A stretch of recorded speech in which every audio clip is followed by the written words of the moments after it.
caawa waxaa halkan isugu yimiday sida aad u jeedaan midowga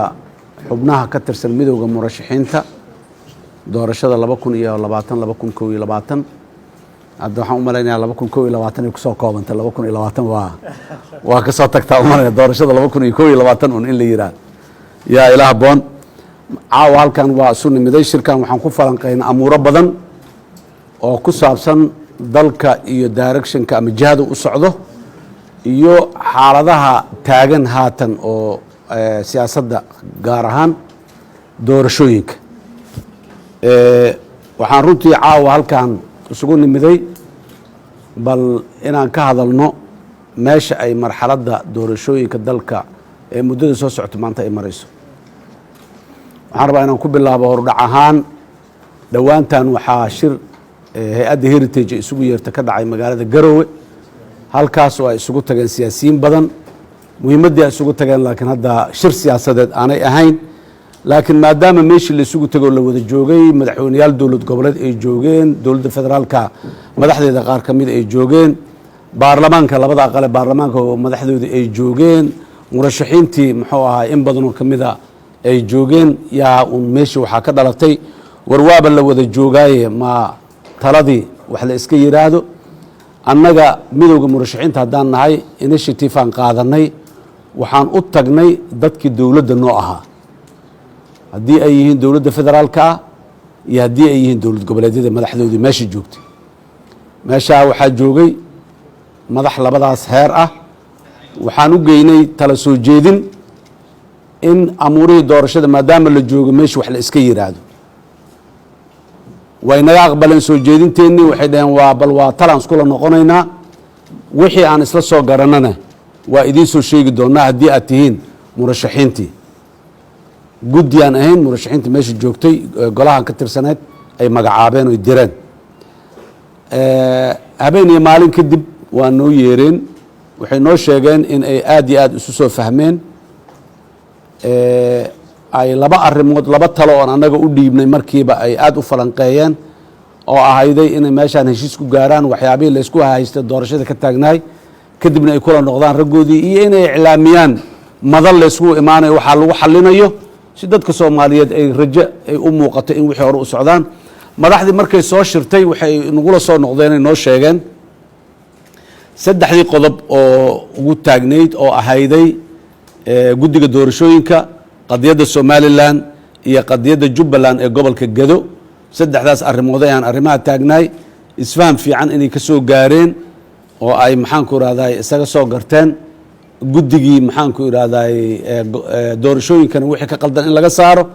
arrinta somalilan in ay reer somalilan inta isku yimaadaan wax isla ogol yihiin ayagoo ay consensus ku yihiin wada ogol ku yihiin inay la yimaadaan sidaas doorasho ay ku galaan iyo arrinta muxuu ahay jubbaland ee gobolka Gedo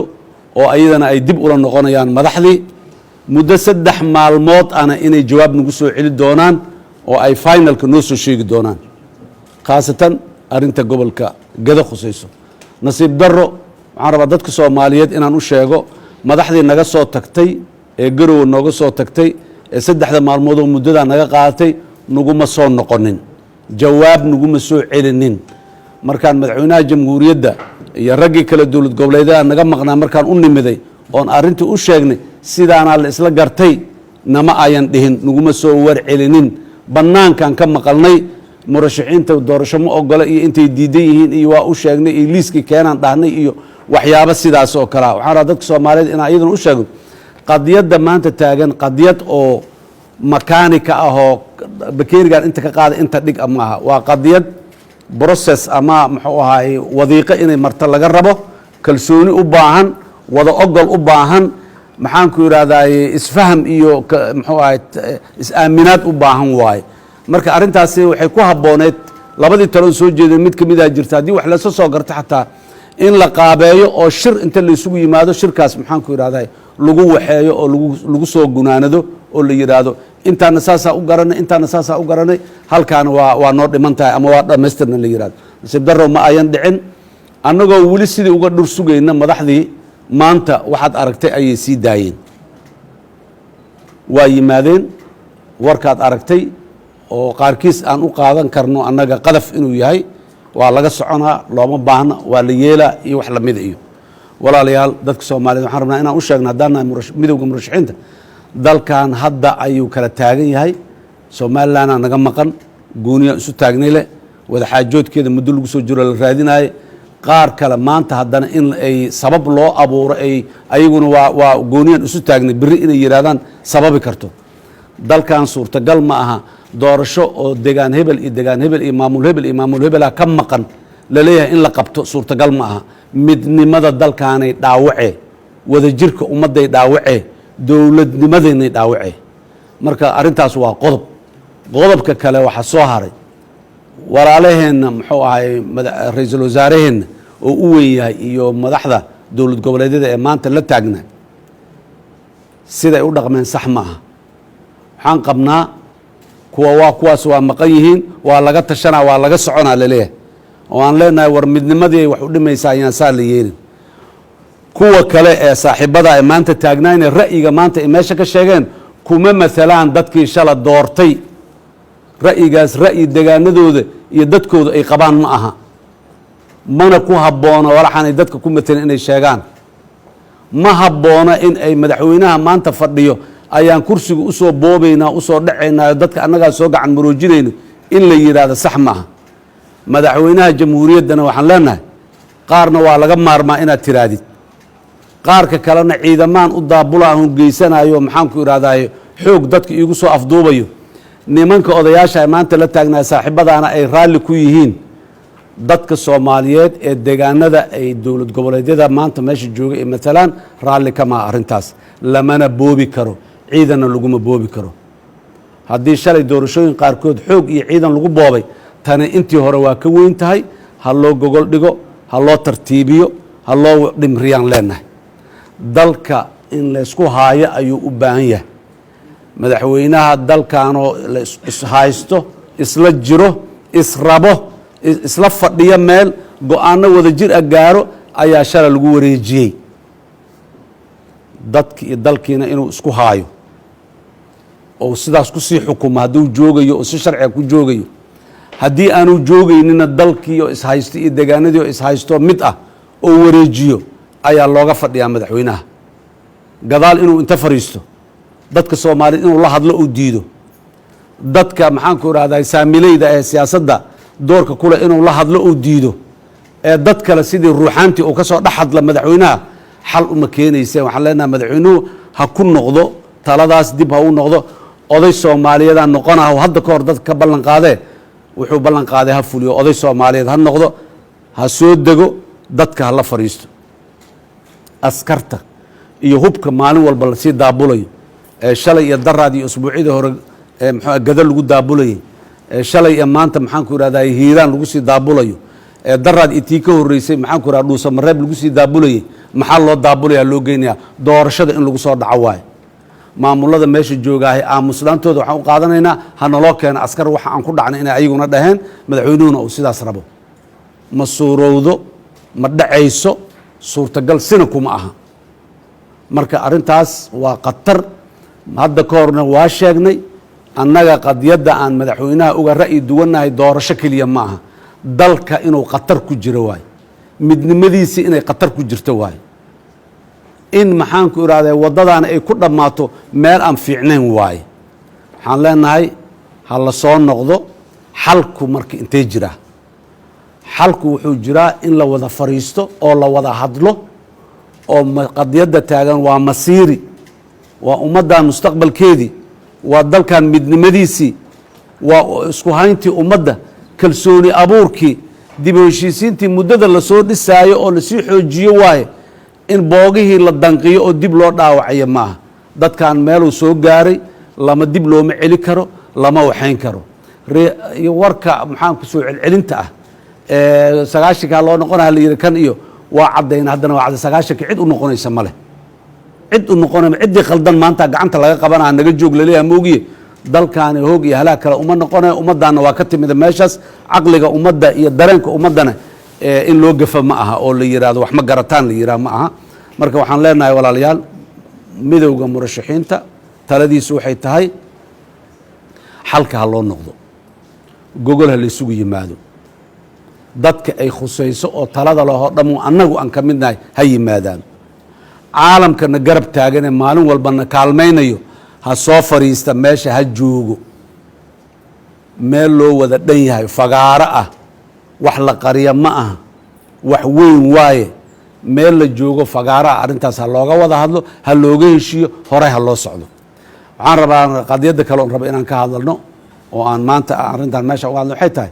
waxaa baryahan suuqa la geliyey nimankan murashaxiinta ma rabaan doorasho 8 February in la gaaraa la rabaa kanaa la rabaa war annaga sidaynaba talaxumo iyo hoog kamaba talinaba dadki ka tali lahayna maahin dalkaanuun meel u jihaysan 8 February in la gaaro cidda mas'uuliyadda ka maanta haysa horta mas'uulka annaga mas'uulka ma ahin shalay heshiisyaal la galay dhuusamareeb 1 dhuusamareeb 2 3 dhuusamareeb shalay waxaa la lahay waa laga soconayaa la lahay ayadoo dowlad goboleedyada qaarkood maqan yihiin waxaa xaqiiqo noqotay inaan laga soco karin muqdisho la isugu yimid bishii September waa la heshiiyey heshiiskii waa maanta dhaqangelintiisa wax la isku haysto nasiib daro dadka Soomaaliyeed inay fahmaan waa heshiiskii inuu dhaqan galo waxa diidan waa dowladda federaalka waay iyo intii muxuu ahay inay wax u hoosaasisan rabto iyaga waaye waxa dalka ciidamada ku daabulaya doorashada in la boobo in la xoogo in la dhaco oo murashaxiinta mid kamida oo la yiraahdo madaxweyne Maxamed Cabdullaahi Farmaajo in wax loo dhaco wax loo boobo rabaan war ummadan masiirkeeda lama dhici karo herti lamana ordi karo kuwa rasaas ku haminayana ka joogan leenahay madaxweynahana ka joogan leenahay dalka 8 February annagu taariikh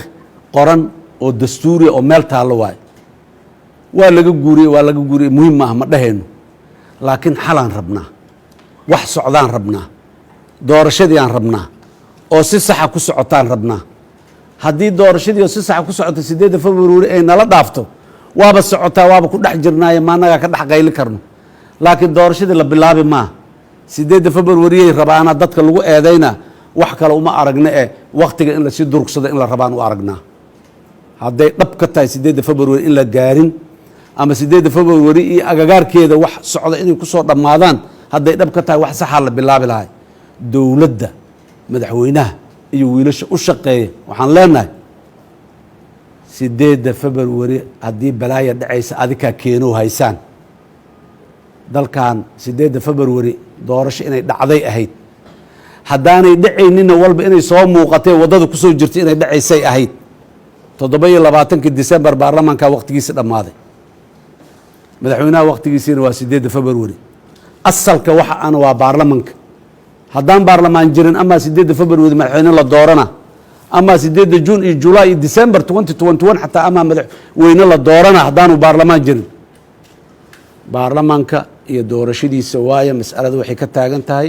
waxa in la dhacal la rabo ciidamada kor iyo bari loogu daabulayo diyaaradaha loogu qaadayo na waa arintaas dadka Soomaaliyeed inay fahmaan aan rabnaa bis mowqifkeena wuxuu yahay war walaalayaalow wax la dhici karo wax la boobi karo ma jiraan dadkuna raali kama ahe aan intaan ka wada tashano wax Soomaali isku raacsan tahay keena oo annaga haddaana rabina awalba waa naga tagi jirteen idinku isku soo raaca laakiin adikana idima rabno murashaxiintii iyo mas'uuliyiintii haddaad tihiin annaga dhexdaynana isma rabno